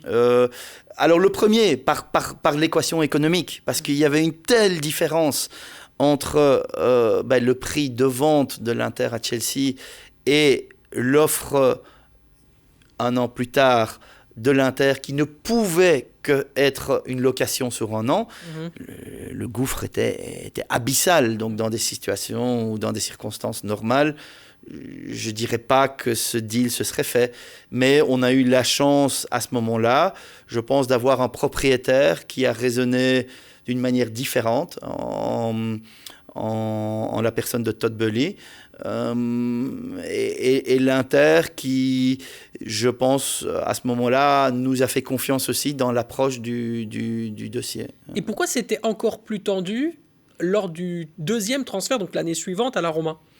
Parce que, de nouveau, il n'allait pas y avoir de transfert définitif, parce que c'était donc une location, que, oui, forcément, vous avez un propriétaire de club qui dit, oui, mais ok, j'ai un actif à mon bilan qui est ce joueur-là, qui vaut beaucoup. J'ai fait en sorte qu'il ne soit pas déprécié en le prêtant 1 an. Donc, j'ai fait en sorte. Je me rends compte qu'il n'aura pas un avenir sportif ici, que de toute façon, nous, notre politique sportive, on l'a complètement changée. Et d'ailleurs, Chelsea a complètement bifurqué vers le trading de jeunes joueurs. Mais néanmoins, un investissement dans les comptes à amortir et qu'il veut évidemment récupérer un maximum. Et si alors on vient dire, oui, mais voilà, il y a un autre club qui est candidat, mais ce ne sera qu'une location. De nouveau, pensez bien que la première année, ok, la deuxième année, et qu'à ce moment-là, il y a également des clubs du Moyen-Orient qui sont présents, avec qui... Je me rappelle, il y avait une discussion au Georges V avec Al Hilal. C'était à Paris, dans un hôtel. Je me rappelle très bien. Oui, tout à fait. Vous êtes bien informé. Mais que vous avez un club qui a, à un moment donné, une offre par laquelle elle peut récupérer justement une grande partie de son investissement. Et là, et un club qui est prêt à faire une offre extraordinaire à un joueur. Forcément, Chelsea, ils voulaient aller vers cette solution-là. Ça les intéressait, eux, beaucoup plus. Ça les intéressait. Il y a des liens d'affaires, de toute façon, qui vont au-delà du sport, entre, je dirais, propriétaires respectifs des clubs. Donc, ça allait plus loin que le sport. Et puis, vous avez un joueur qui dit...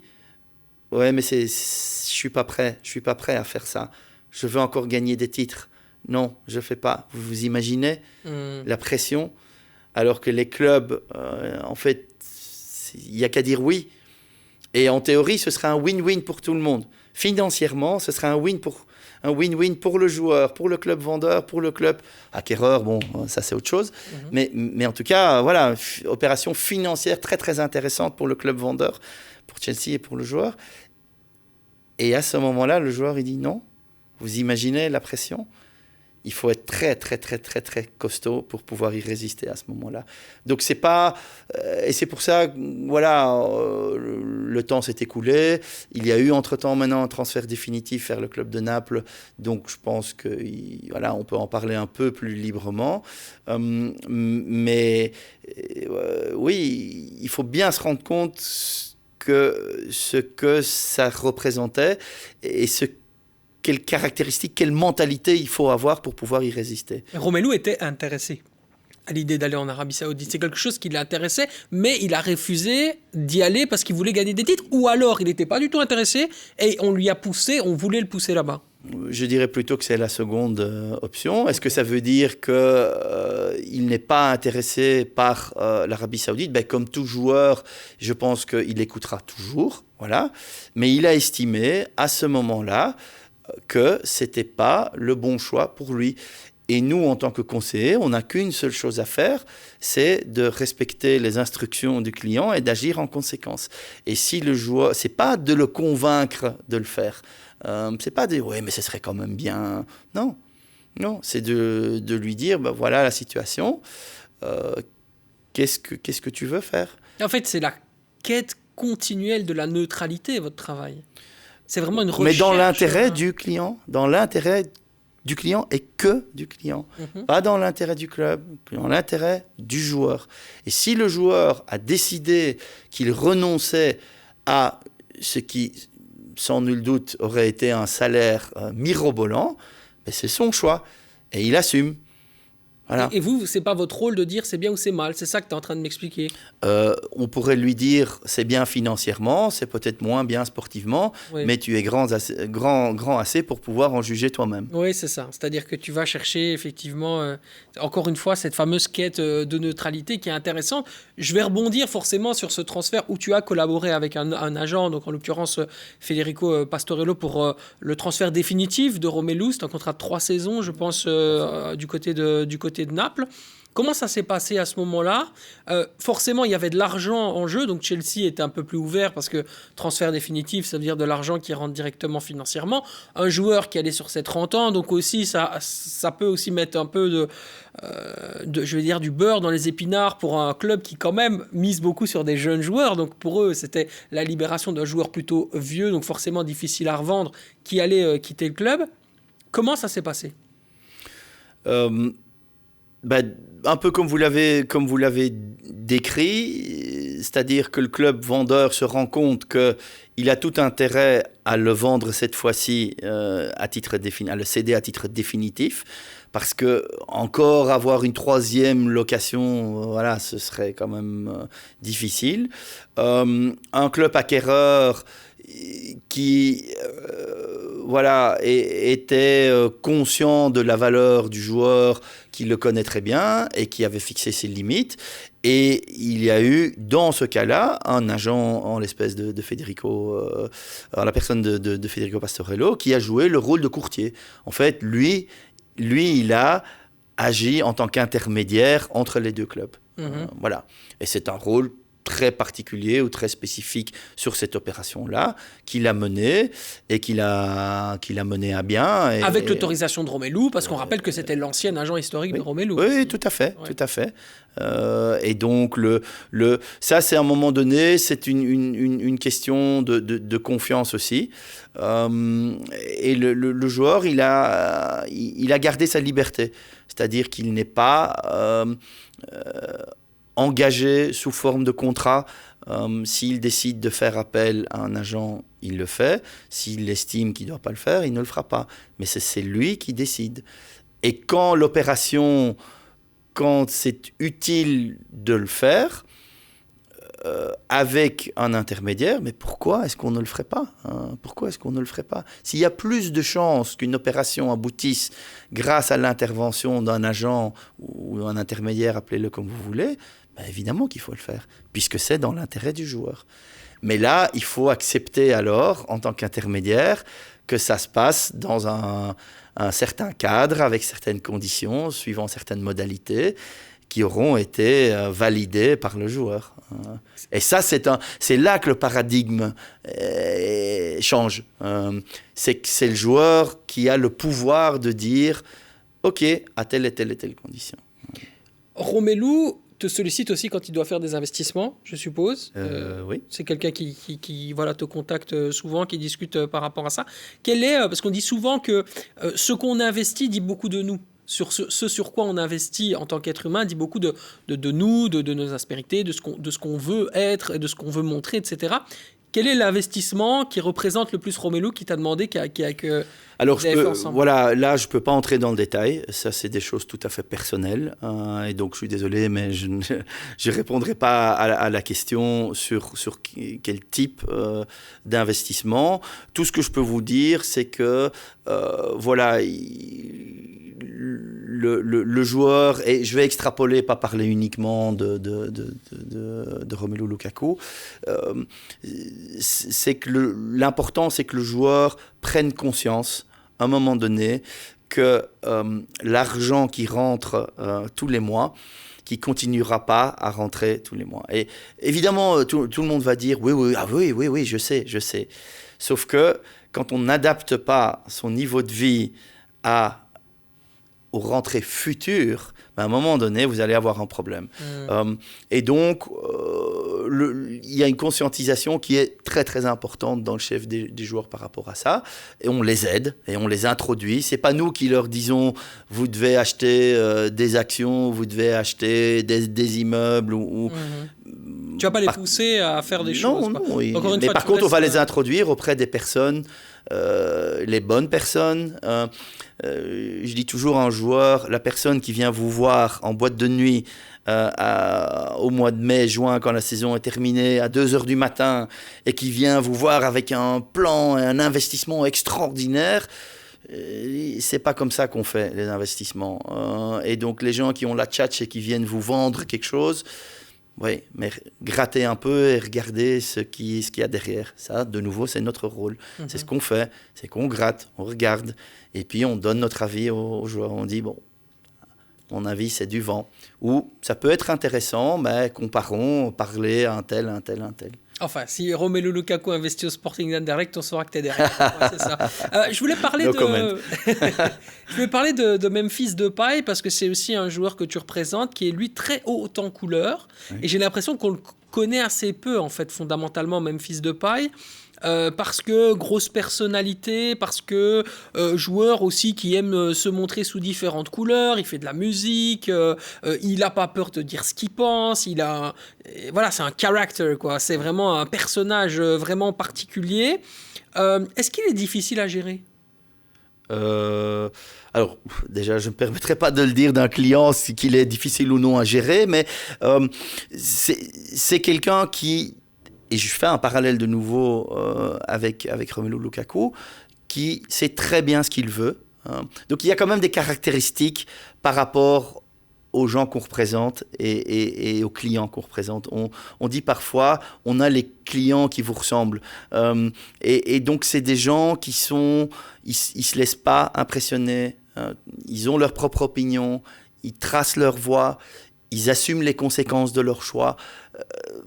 Voilà, et donc quelque part c'est facile de travailler pour des gens qui déjà ont réfléchi, qui savent, qui se posent les bonnes questions. Je ne sais pas si ça répond à votre question, mais... Bah, c'est en tout cas, oui, effectivement. Moi, je te vois souvent aller du côté du Brésil depuis qu'il y est.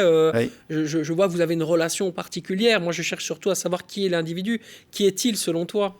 Quel être humain est-il ? Oui, mais alors de l'aspect avocat, je veux savoir ce que tu penses de lui. Oui, mais c'est quelqu'un d'intelligent et qui assume totalement qui il est. Et donc, oui, il y a des gens qui veulent dire « Ah, mais voilà, de par son aspect, je dirais extérieur, il sort du lot. » Oui, ben, il l'assume. Il a des centres d'intérêt en dehors du football. La musique, la mode, etc. Il investit dans ces secteurs-là aussi.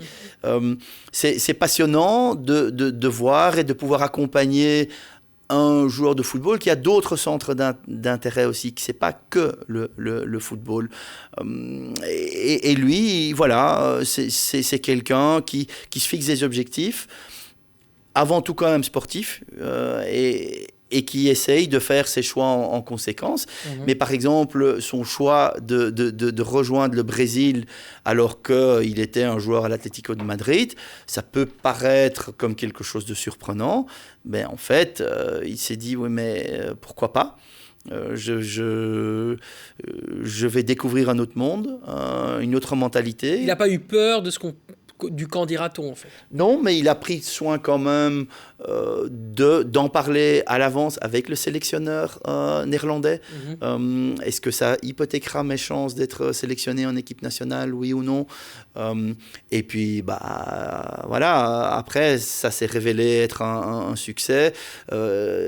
Sur les 15-16 mois qu'il est là, il est maintenant devenu meilleur buteur de tous les temps des Pays-Bas, il est devenu meilleur donneur d'assists de tous les temps des Pays-Bas, il a gagné 2 coupes au Brésil, donc voilà, sportivement, et il ira à la Coupe du Monde c'est sa grande ambition pour l'année 2026, et c'est d'ailleurs quelque chose qui me frappe chaque fois. Comme vous avez dit, on a pas mal de clients aux Pays-Bas aussi.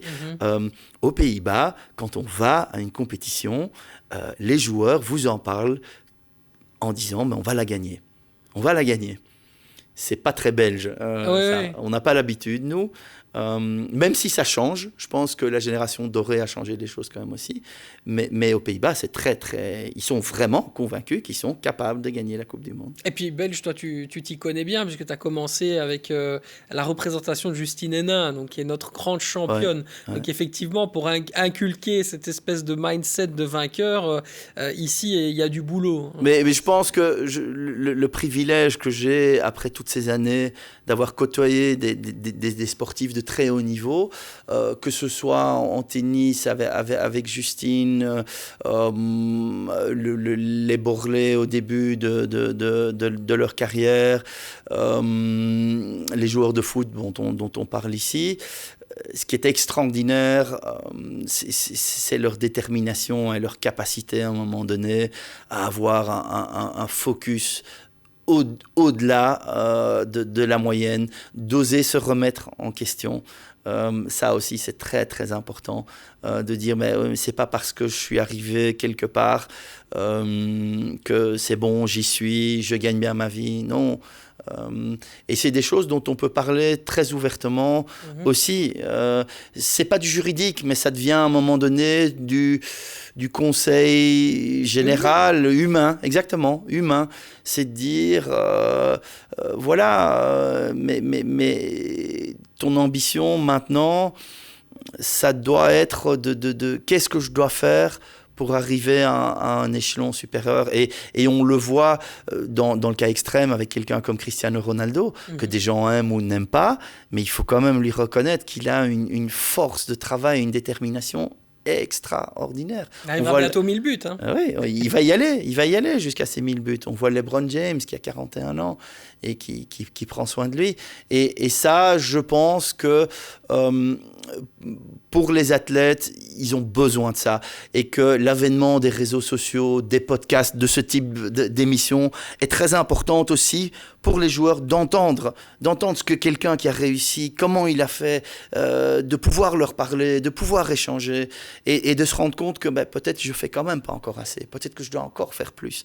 Et puis d'un autre côté, ce dont je me suis quand même rendu compte aussi au fil de toutes ces années, c'est que en tant que spectateur extérieur, on ne se rend pas compte de la pression. Et on entend les gens dire « Oh, mais il est nul, et comment il a pu rater ça, mais enfin, c'est pas possible, il n'a rien d'autre à faire. » Alors, ils ne sont pas à plaindre, soyons très très clairs, c'est des gens privilégiés, ils ne sont pas du tout à plaindre, mais je ne sais pas toujours si on se rend bien compte de la pression mentale qui pèse sur un sportif de haut niveau. Elle est extraordinaire. Et la santé mentale, c'est pour moi un des sujets de développement principaux des joueurs, et on en parle déjà beaucoup depuis quelque temps, mais où il y a encore du travail à faire. On vit dans une époque où on sait tout, on voit tout dans l'instantané, et on juge tout de suite. Voilà. Et c'est, je dirais quelque part, le pendant ou le travers des avantages qu'on a, les avantages étant bien évidemment le salaire et le train de vie qui vont avec, mais la pression mentale, elle est très, très, très, très, très grande. Et ça, je pense qu'on ne s'en rend pas toujours compte. Et leur vie au quotidien, c'est pas toujours strass et paillettes. Vous les verriez, c'est pas une vie de rêve nécessairement. Ah oui, c'est vrai. Toi, tu ne les envies pas? Non, personnellement, non, parce que je dis ça parce que généralement ils sont enviés. Oui, ils sont enviés, mais ils sont enviés par rapport à un statut, par rapport à un train de vie, par rapport à des avantages. Voilà, ils ont des belles maisons, des belles voitures, des belles copines, tout ce que vous voulez. Oui, c'est vrai. Et encore une fois, j'insiste, hein, je voudrais pas Quand qu'on tu dise... rentres dans la villa pleine de piscines et d'œuvres d'art, c'est différent. Mais alors, c'est pas toujours piscine et œuvres d'art. Ça peut être des appartements où, voilà, il y a un grand divan, il y a une grande télé, et that's it. Hein. Donc, c'est pas toujours waouh, ils vivent au quotidien dans l'opulence. C'est le joueur qui fait venir un kiné personnel alors qu'il a déjà passé 6 heures au club, il rentre chez lui, il a encore son traitement personnel, puis il y a des machines spéciales, et il est là avec le genou ou la cheville, ou c'est la nourriture, je les plains pas, je veux dire, ils ne sont pas à plaindre plutôt, hein, mais il faut pas croire qu'au quotidien, voilà, c'est toujours la joie. Quand ils ont mal joué, ils le savent. Hein, ils n'ont pas besoin qu'on leur dise. Ils le savent eux-mêmes qu'ils ont mal joué. Et donc, et puis il y a l'incertitude. Il y a l'incertitude du club, l'entraîneur qui change. Où est-ce que je vais jouer? Tout ça, oui, c'est un métier magnifique. Et ils ne voudraient pas changer parce qu'ils se rendent compte après, quand ils arrêtent, ils se rendent compte qu'ils étaient privilégiés. Ouais. Ils le savent déjà pendant, mais ils se rendent compte encore plus après, parce que tout d'un coup, ça s'arrête. Hein, ça s'arrête vraiment du jour au lendemain. Mais voilà, il y a des contraintes. C'est normal, toutes les personnes ont des contraintes. Je dis pas ça, mais ici, c'est aux yeux de tout le monde, du monde entier. Et ils sont... Les rares moments où ils ont l'occasion d'aller prendre un verre ou plutôt d'aller au resto, parce que c'est plutôt ça, j'y ai assisté de nombreuses fois. Ils sont toujours disponibles, toujours. Voilà. C'est normal, vous me direz, c'est grâce aux gens qui vivent, qui gagnent cet argent-là. Oui, c'est normal. Mais je vous assure, quand pendant un même repas, vous avez 10, 15, 20 personnes qui viennent, et voilà, il faut la photo, il la faut à ce moment-là, et vous dites une fois non, ou vous dites une fois, vous pourriez peut-être, à la fin du repas... Il ne peut pas refuser. Il ne peut pas refuser. Je ne dis pas que c'est grave, c'est normal, ça vient avec leur statut, mais ça veut dire qu'ils ils ont d'énormes avantages, mais ils appartiennent aussi à tout le monde. Okay. Et ça, c'est pas grave, c'est comme ça. Encore une fois, ils ne sont pas à plaindre, mais il faut savoir le gérer. C'est pas évident. Il y a un sujet qu'on a évoqué tous les deux il y a de cela quelques semaines dans un appel qu'on avait eu ensemble, c'est l'entourage des joueurs qui peut être extrêmement néfaste. Tu représentes, je le répète, beaucoup de diables rouges. On peut penser notamment, on l'a dit, Romelu Lukaku, mais Arthur Vermeeren, on en parlera encore dans quelques instants, Nicolas Raskin évidemment, Zeno de Bast, etc. Alexis Salomakers également, très bonne saison d'ailleurs, hein, excellent. Il vient de refaire son contrat du côté de entourage Milan, extraordinaire, voilà. Ouais. Entourage familial extraordinaire. C'est pour ça que peut-être tu les représentes. Et oui, honnêtement, je peux le dire de tout le monde. Peux le dire de tout le monde. Donc ça, c'est effectivement un entourage extraordinaire. Mais là où je voulais venir, c'est évidemment un autre entourage avec d'autres diables rouges, où là, c'est un petit peu plus compliqué. Et ça, il faut le dire. Et c'est en train de devenir un petit peu la norme chez certains joueurs, avec des joueurs internationaux belges, même d'autres, hein, pas que internationaux belges, hein, en France également c'est le cas, en Angleterre, etc., qui viennent à demander de plus en plus des avances aux agences, etc. C'est quelque chose qui devient extrêmement néfaste aussi, parce que le rapport humain, en fait, se résorbe. On passe, tout à l'heure, tu parlais de cette fameuse donnée argent qui t'a permis de sortir de la négo et de débloquer les choses avec Chelsea. Là, malheureusement, ça pourrait bloquer un petit peu le lien humain. Comment on se sort de ce marasme-là, et qu'est-ce que ça dit aussi de ce qu'est devenu le football aujourd'hui? Alors, c'est très pertinent comme remarque. C'est une remarque qui est souvent faite par les agents à juste titre. À juste titre. Le métier n'est pas devenu plus facile pour eux aujourd'hui, parce qu'ils doivent se justifier sans cesse. Et en même temps, on est arrivé à des situations où il faut payer pour travailler pour les gens. Oui, ce que je peux en dire personnellement, c'est que nous, bien évidemment qu'on ne le fait pas, c'est les gens qui nous payent, on est des prestataires de services et on est payé, et voilà. Mais malheureusement, ça existe, et sans citer des noms, mais il y a des grosses structures d'agences qui n'hésitent pas à le faire, et dont c'est même le modèle économique en dehors de la Belgique, et qui viennent alors faire concurrence à des agents ici en Belgique qui ne le font pas et qui sont quelque part handicapés. Pourquoi ? Parce que les parents disent il y a combien pour moi avant de commencer ? T'as déjà été confronté à ça ? Alors nous-mêmes, non, parce que... Non. Voilà, de toute façon, la discussion s'arrête. Mais s'arrête, voilà. Si c'est ça que vous cherchez, vous n'êtes pas à la bonne adresse. Allez voir ailleurs. Par contre, ce que je peux expliquer à des familles de jeunes joueurs, c'est que si ils réfléchissent et qu'ils ne voient pas le court terme, ils vont avoir de l'argent pour la famille aussi, plus tard dans leur carrière. Ça va venir. Mais pas tout de suite, mais il faut être patient. Et si, à un moment donné, vous n'êtes pas patient, ou parfois pour des raisons économiques, j'ai appris à ne pas juger, je vais le dire comme ça. Je sais que ça existe, je sais que... et c'est une problématique actuelle dans le foot. Il y a des parents qui disent « Mais moi, je ne veux pas 1 euro, je ne veux rien ». Et j'en connais beaucoup dans l'entourage familial des joueurs qu'on représente, pour ne pas dire tous. Et puis, il y a des situations, des familles où la situation économique et sociale est plus compliquée, et où j'ai un papa face à moi qui me dit « Oui, je comprends », parce que ce qu'on leur dit « Oui, mais pour que cette agence anglaise vous donne 50 000 ou 100 000 euros, qu'est-ce que vous croyez qu'ils vont gagner alors ? Est-ce que vous croyez qu'eux vont gagner 60 000 ou 110 000 Oui, y a la et alors, la réalité, c'est qu'il faut mettre un petit zéro et il faut encore multiplier par 2 ou par 3. Donc, on vous donne, oui, mais on vous donne pour reprendre derrière. Et alors, j'ai le parent qui me dit oui, mais mettre le dur, on le sait bien, ça. On n'est pas con, on le sait bien. Mais moi, voilà, je suis coursier de nuit, j'ai 6 enfants, j'ai ma femme qui est à la maison.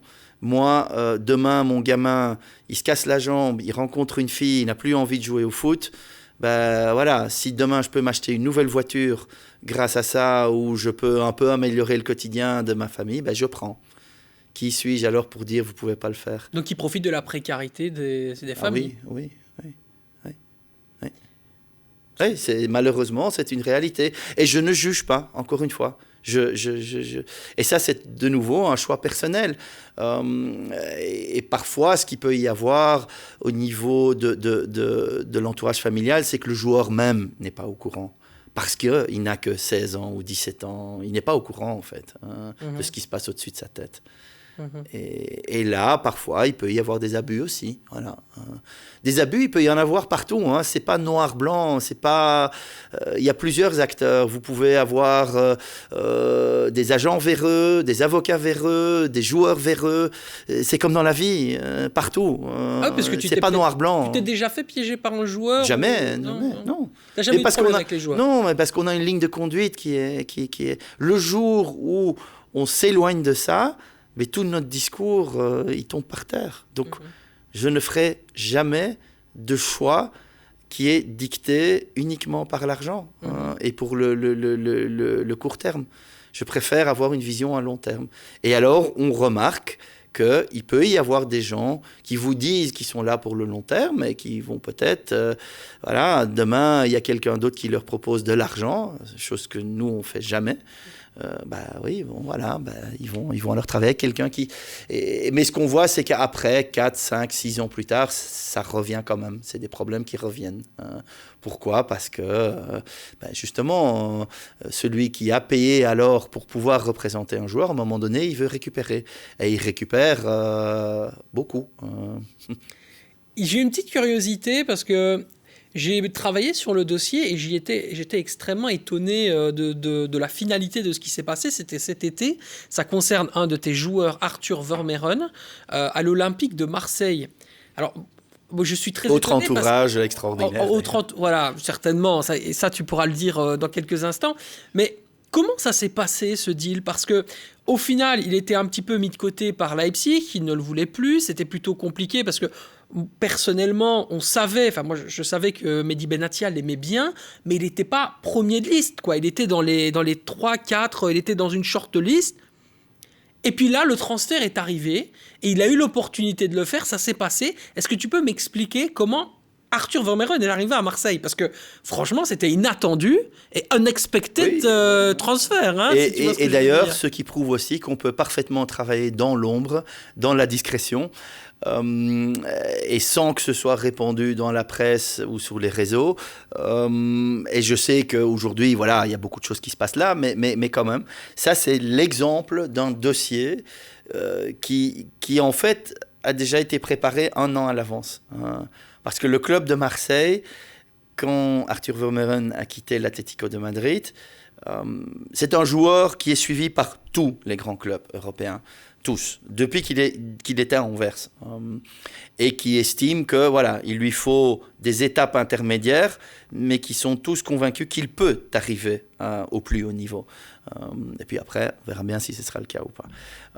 Eh bien, Marseille est un club qui avait identifié Arthur déjà à l'époque de l'Atlético de Madrid, qui s'était manifesté à ce moment-là, et où voilà, le joueur, à ce moment-là, a fait le choix d'aller à Leipzig par rapport à un entraîneur qui était en place, par rapport à la réputation d'un club qui est de très bien développer des jeunes joueurs et de les revendre aux plus grands clubs européens. Donc il y avait une logique par rapport à ça. Alors que Marseille, c'est un club qui n'est pas évident. Il faut être solide. C'est un volcan, ouais. Il faut être solide pour jouer au Vélodrome. C'est pas donné à tout le monde. Parce que vous avez un public très exigeant, une atmosphère particulière, passionnée, passionnante. Et le joueur avait déjà l'intérêt de Marseille il y a 1 an, puis avait fait le choix, voilà. Mais ça a été loin. Des discussions avaient eu lieu à l'époque et le joueur avait parlé à l'entraîneur déjà à l'époque. Puis il fait son choix, c'est à lui de faire son choix. Puis il passe la saison à Leipzig où il y a eu 3 entraîneurs différents en l'espace de 12 mois. Et donc c'est là que vous voyez aussi la relativité d'un plan. Le plan de carrière parfait, il n'existe pas. C'est-à-dire qu'il faut aussi s'adapter aux circonstances en cours de route. Et que quand un entraîneur qui vous voulait absolument, il disparaît, et puis son successeur, ça se passe pas comme... Et puis encore un autre, vous n'êtes plus dans le même récit. Et quand en préparation, à un moment donné, le joueur, il a compris que ce serait une situation où son temps de jeu est limité, il a dit, je vais gagner, je veux partir. Moi je pense que ce serait mieux pour moi de partir. Et alors, on a repris où on avait laissé les discussions la dernière fois. Et ça a été fait d'une manière très, très discrète, en coulisses.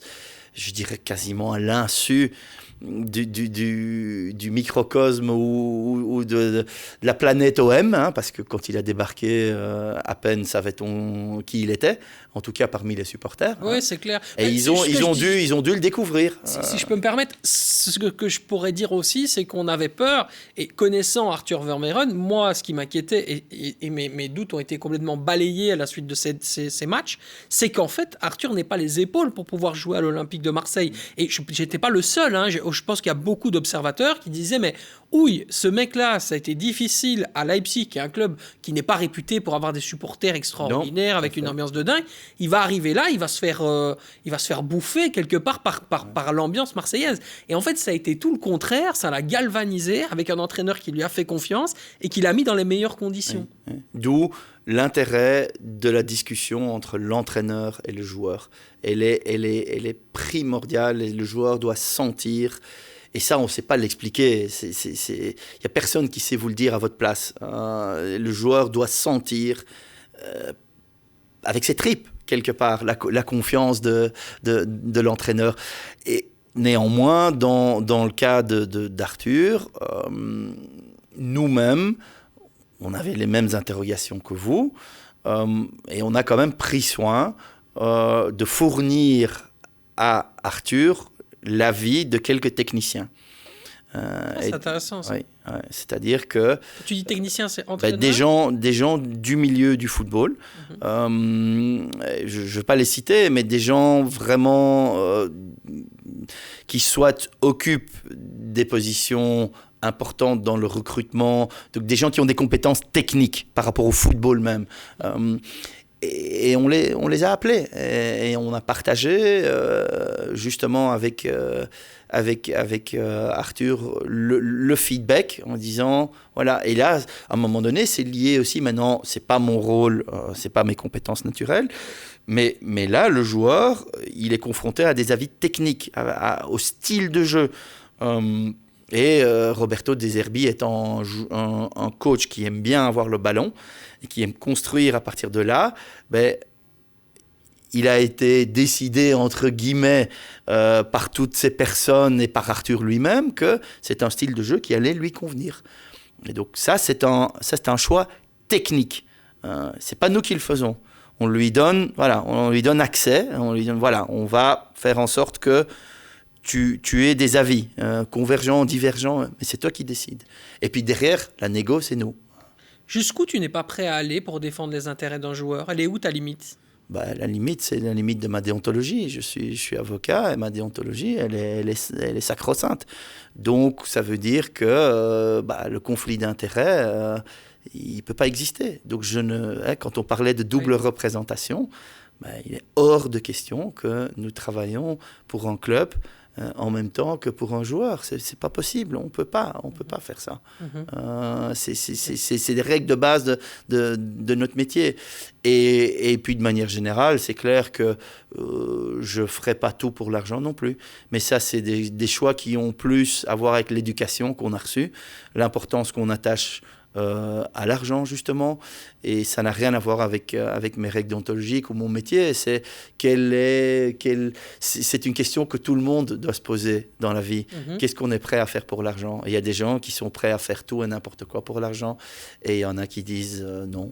Voilà, de nouveau, je juge pas. Chacun doit faire ça pour soi-même. Nous, on le fait pour nous-mêmes et dans une ligne très très claire. Non, mais d'un point de vue humain, c'est très intéressant d'avoir ton avis aussi. Avec Cresta, vous avez fait notamment les derniers contrats de Remco Evenepoel, qui est un grand champion du cyclisme, Toumani Camara, qui aujourd'hui gagne... C'est pas nous qui avons fait sa négociation à Miami. Oui, vous êtes revenu sur les contrats et vous avez discuté... Oui, là, on était au début de notre collaboration. D'accord. C'est son agent David Putry qui a fait un excellent travail pour lui aux États-Unis. La NBA, c'est encore un monde à part. Enfin, soit, ceci entre parenthèses. Voilà, la question, elle est celle-là.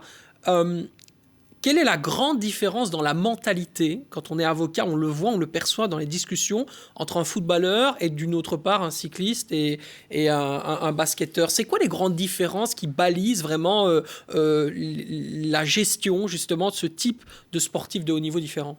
Pas tant que ça. Il y a un fil rouge. Et j'en parlais tout à l'heure, c'est la détermination, c'est la discipline à un moment donné. C'est une capacité de résistance au stress qui est au-delà de la moyenne, mais largement au-delà de la moyenne. Donc, il y a plus de concordance que de discordance. Après, le foot étant un milieu tellement médiatisé où c'est là qu'il y a le plus d'argent, c'est vrai que l'argent peut biaiser un peu les choses.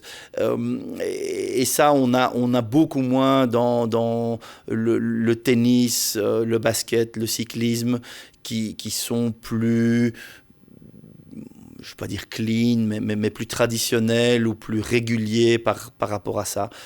Le monde du foot, c'est un monde très particulier. C'est pas toujours un monde aussi sympathique. Et donc, de nouveau, raison pour laquelle il y a ce besoin de connaître ses droits, de négocier en conséquence. Et voilà, si quelqu'un a envie de signer un contrat de représentation où il donne les clés de sa maison à quelqu'un d'autre pendant 2 ans, il n'a rien à dire et de toute façon, il devra payer et en plus, il pourra travailler pour le club, c'est son choix. Il faut le faire. Mais vous devez quand même savoir qu'il y a peut-être moyen de le faire autrement. Et ça, jusqu'à présent, il n'y avait personne pour le dire.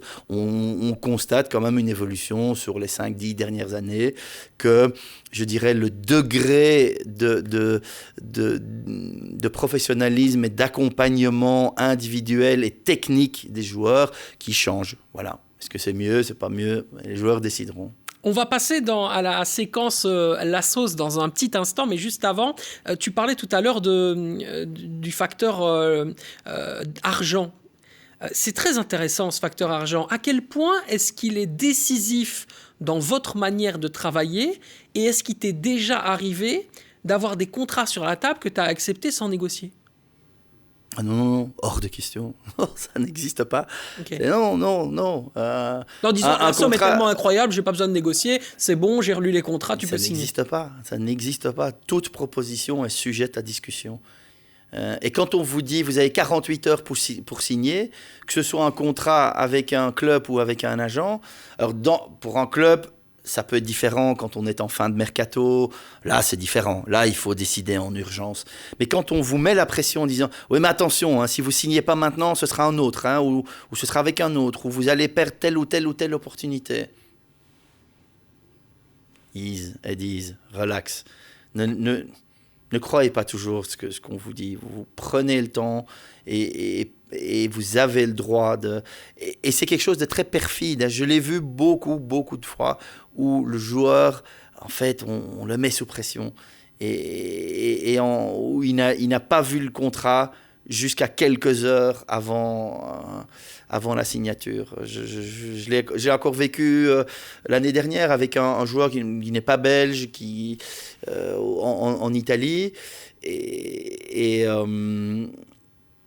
en fait, son agent lui a mis les contrats sous le nez 2 heures avant que la signature officielle avec prise de photos, etc., allait se faire.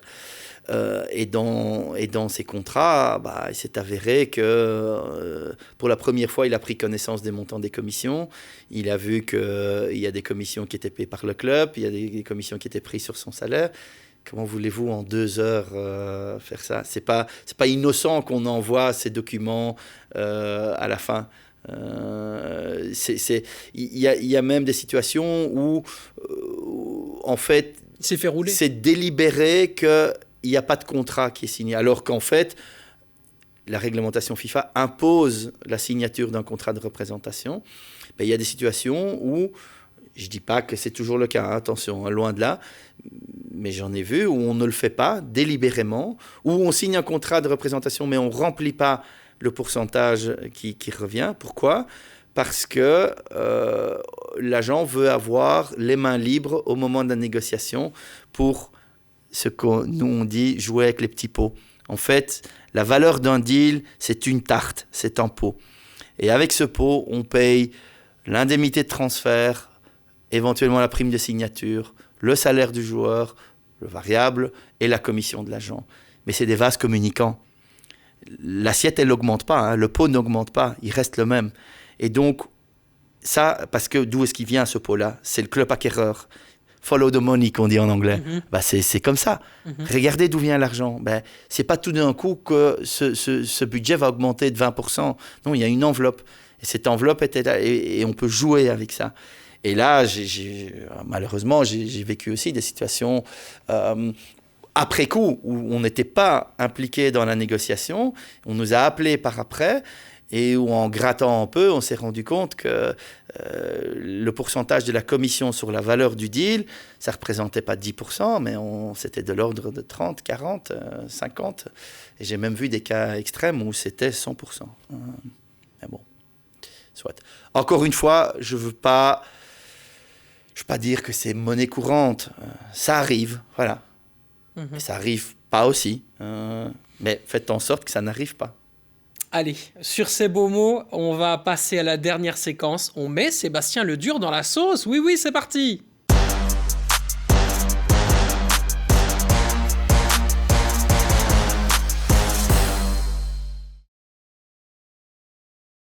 C'est quoi ça? Eh ben justement, c'est quoi ça, Sébastien? C'est quoi ça? On va t'expliquer. On va expliquer c'est quoi. Eh ben la sauce, c'est tout simplement une vidéo surprise qu'on va te donner. Et tu vas bien évidemment prendre connaissance de ça. Et alors sur cette vidéo, tu réagis tout simplement. Okay. Et tu... Je regarde l'écran? Non, je te donne mon téléphone qui est là. Et tu vas bien gentiment... Et je montre le téléphone à la caméra? Non, tu le regardes, tu réponds à la question, t'inquiète pas. Tout sera fait avec notre magnifique réalisateur. Allez, 3, 2, 1. Allez. Bonjour Maître Ledur. J'ai 1 à 2 petites questions à vous poser si c'est possible. Je vais commencer par la première. Comme vous le savez très bien, dans le milieu du football, les transactions sont assez particulières. On retrouve beaucoup de monde à la table des négociations. D'un côté, il y a les agents, puis il y a les intermédiaires, il y a la famille, les parents, les amis, bref, il y a un nombre incalculable de personnes. Moi, je voulais savoir comment vous faites pour dealer avec autant de monde. Ça, c'est la première question. Ensuite, est-ce qu'on peut retrouver ce type de méthode ou des méthodes un petit peu similaires dans d'autres sports? Merci pour votre réponse. Ciao, ciao. Alors, il s'agit en fait de Christian Ndoli, qui est un ami, mais qui est surtout un podcasteur pour la chaîne YouTube La 90e, et qui en fait débriefe le football belge assez souvent. Alors du coup, quelle réponse, Maître Ledur, avez-vous à apporter? La première, c'est de réduire la taille d'une délégation à, je dirais, son essence, à ce qui est nécessaire pour mener à bien une opération. Et donc, si vous êtes dans une position où vous avez le pouvoir à la table des négociations, vous allez faire en sorte qu'il y ait le moins de personnes possible. Parce que plus il y en a, plus effectivement c'est difficile. Parce que ces personnes-là, à un moment donné, elles sont là surtout pour leur intérêt personnel et pas nécessairement pour l'intérêt du joueur. Elles veulent juste que l'opération se fasse, et parce qu'un tel ou un tel a donné un coup de fil, il estime qu'il a droit au pactole. Donc, si vous avez le pouvoir, réduisez au maximum. Et ça veut dire quoi, avoir le pouvoir? Ça veut dire que plus vous êtes fort en tant que joueur, plus vous avez de pouvoir à la table de négociation. Si vous comprenez ça, vous allez déjà aller loin dans une négociation. Et donc, vous allez faire en sorte que ça se limite au strict minimum des gens qui sont nécessaires. Par exemple, s'il y a des intermédiaires qui interviennent et qui disent, voilà, je veux intervenir sur le transfert entre clubs, l'indemnité de transfert, c'est très bien, mais vous n'avez rien à voir avec la négociation du contrat du joueur. Voilà, c'est quelque chose qui... Voilà, vous vous arrangez entre clubs si vous voulez être payé en tant qu'intermédiaire, mais le joueur n'a rien à voir là-dedans, ça arrive. Bon, voilà.